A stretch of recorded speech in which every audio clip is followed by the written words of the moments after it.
mudah untuk bersukacita ketika semuanya berjalan dengan baik. Tetapi ketika ada yang salah, biasanya sulit untuk bersukacita. Namun kita melihat dari Alkitab, bahkan di saat-saat itu dapat menjadi waktu untuk bersukacita jika kita memiliki perspektif yang benar.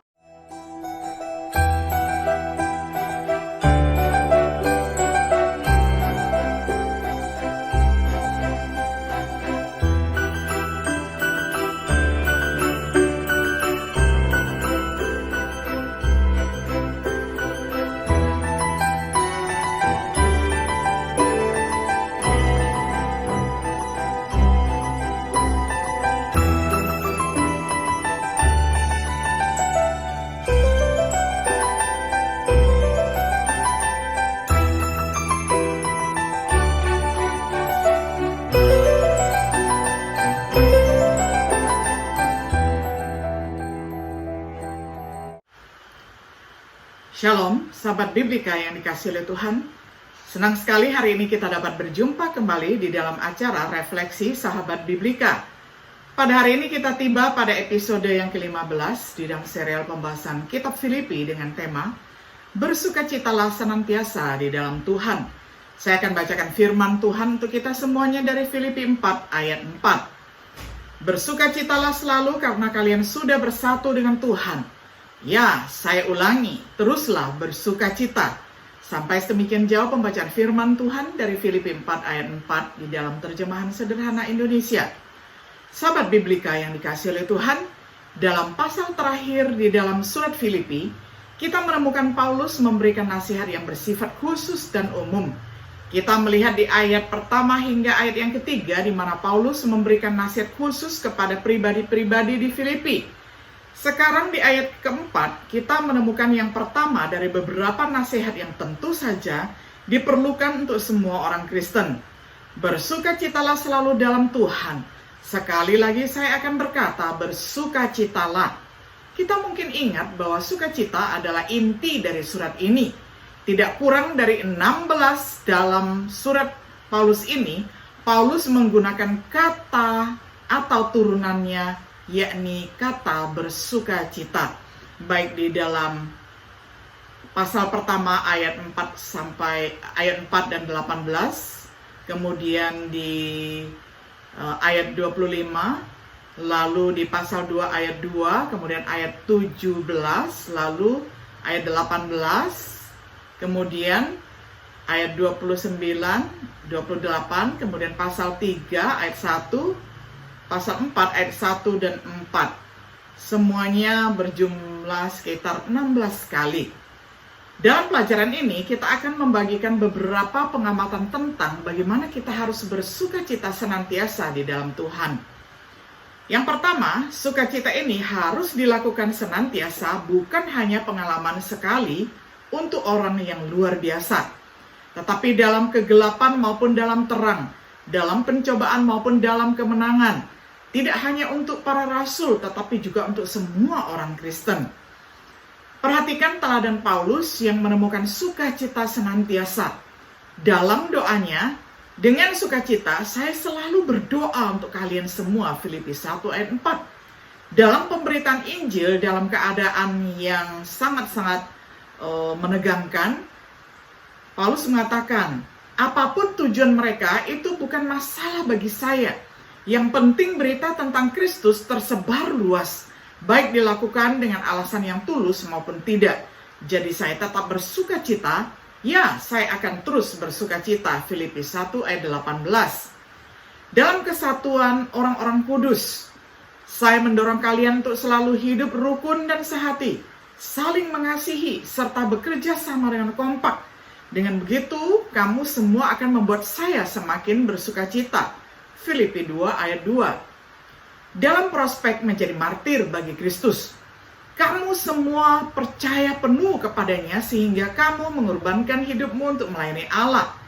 Jadi sekalipun saya harus memberikan darah saya sendiri bersama kurban kalian, maksudnya kalau saya juga dibunuh karena terus berjuang mempertahankan keyakinan kita tentang Kristus, saya tetap senang. Dan saya mau supaya kalian turut merasakan sukacita itu bersama saya. Filipi 2 ayat 17. Dalam kasih persaudaraan, Tuhan memberikan sukacita yang luar biasa kepada saya karena ternyata kalian masih mengingat saya yang dipenjarakan di sini dengan mengirimkan bantuan lagi. Memang kalian selalu peduli pada keadaan saya, tetapi biasanya kalian tidak punya kesempatan untuk membantu. Filipi 4 ayat 10. Sungguh Paulus bersukacita senantiasa.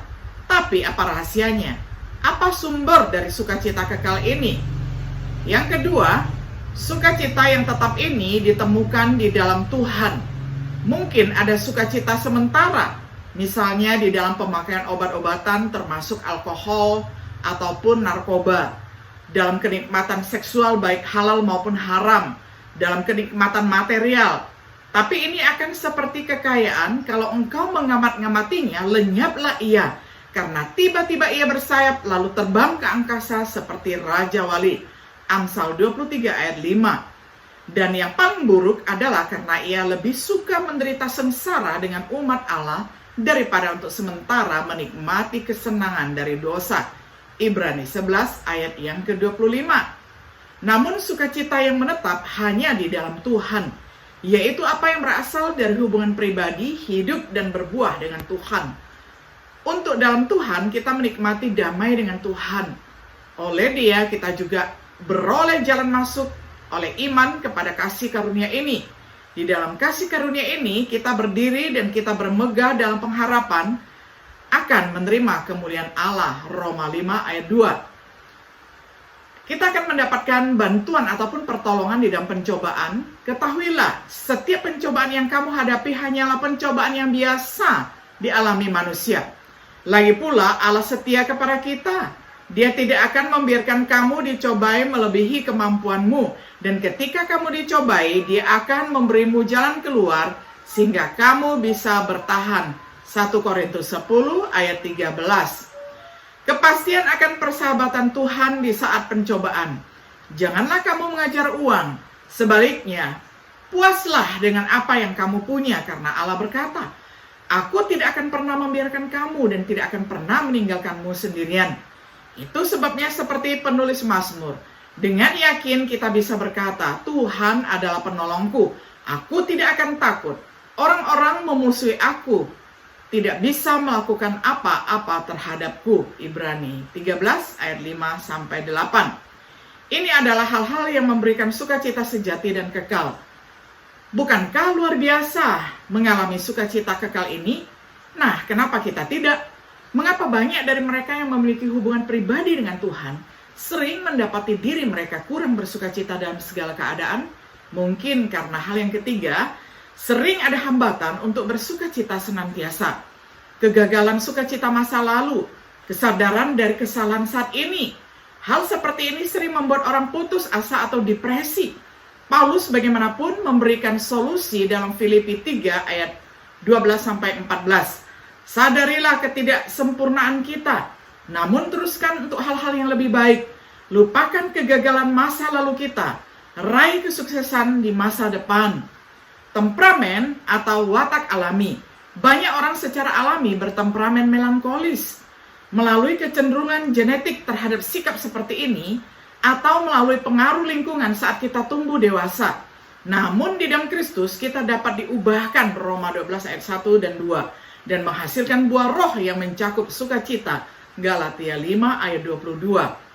Keadaan yang menyebabkan sangat mudah untuk bersukacita ketika semuanya berjalan dengan baik. Tetapi ketika ada yang salah, biasanya sulit untuk bersukacita. Namun kita melihat dari Alkitab, bahkan di saat-saat itu dapat menjadi waktu untuk bersukacita jika kita memiliki perspektif yang benar. Yohanes 1 ayat 2-4. Simpati dengan orang lain. Tentu saja, hati yang welas asih tidak tersentuh oleh kesulitan orang lain. Bersukacitalah dengan orang yang bersukacita, menangislah bersama orang yang menangis. Roma 12 ayat 15. Namun, kata-kata penghiburan dan nasihat yang diucapkan dengan benar dapat memberikan penangguhan hukuman yang menyenangkan dari kesulitan yang ditanggung orang lain. Perkataan yang menyenangkan adalah seperti sarang madu. manis bagi hati dan obat bagi tulang-tulang. Amsal 16 ayat 24. Sebagai kesimpulan, bersukacitalah senantiasa dalam Tuhan.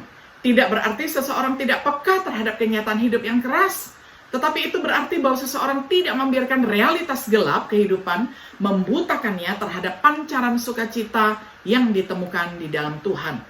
Pernahkah kita mendapati diri kita menjalani hidup tanpa sukacita yang kekal? Yang dibahas dalam teks kita, sukacita yang Petrus sendiri definisikan sebagai yang tidak dapat diungkapkan. Kalian memang belum pernah mengenal Yesus secara tatap muka, tetapi kalian sudah mengasihi Dia. Biarpun sekarang kalian tidak bisa melihat Dia, kalian tetap percaya kepadanya.